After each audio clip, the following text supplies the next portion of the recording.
ସର୍ପର ଦାନ୍ତରେ, ମାଛିର ମୁଣ୍ଡରେ, ବିଚାର ଲାଞ୍ଜରେ ବିଷ ରହିଥାଏ, କିନ୍ତୁ ଦୁଷ୍ଟ ଲୋକର ସର୍ବାଙ୍ଗରେ ବିଷ ରହିଥାଏ।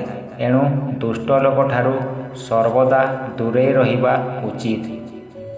କିଛି ଲୋକ ନିଜକୁ ନେଇ ଅହଙ୍କାର କରନ୍ତି, ନିଜକୁ ବଡ଼ ଭାବନ୍ତି, କିନ୍ତୁ ସେମାନେ ହୁଏତ ଜାଣନ୍ତି ନାହିଁ, ଫୁଲର ସୌରଭ ଆଉ ମଣିଷର ଗର୍ବ ବେଶୀ ଦିନ ରହେ ନାହିଁ। ନିଶ୍ଚୟ ବୁଦ୍ଧି, ସଚ୍ଚା ଭାବନା ଓ ଅଟଳ ବିଶ୍ୱାସର ଜୀବନ ଅନ୍ୟକୁ ପ୍ରେରଣା ଦିଏ। କଥାରେ ଅଛି, ମନୋବଳ ସଦୃଢ଼ ଥିଲେ ମୃତ୍ୟୁକୁ ମଧ୍ୟ ପରାସ୍ତ କରିହୁଏ। ଜୀବନରେ ଗୋଟିଏ ନିୟମ ରଖି ସିଧା କଥା କୁହ, ସତ୍ୟ କୁହ, ମୁହଁ ଉପରେ କୁହ। ଯିଏ ନିଜର ହୋଇଥିବ ସେ ଭଲସେ ବୁଝିଯିବ, ଆଉ ଯିଏ ନାମକୁ ମାତ୍ରେ ଥିବ ସେ ଦୂରେଇ ଯିବ।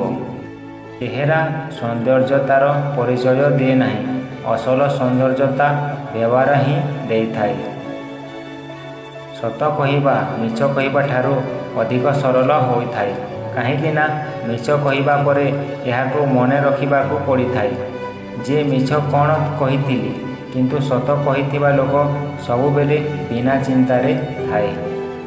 ମାର୍କେଟରେ ସବୁ କିଛି ମିଳିଯାଏ, କିନ୍ତୁ ମା' ଭଳି ସ୍ୱର୍ଗ ଏବଂ ବାପାଙ୍କ ଭଳି ଛାଇ କେଉଁଠି ମଧ୍ୟ ମିଳେ ନାହିଁ।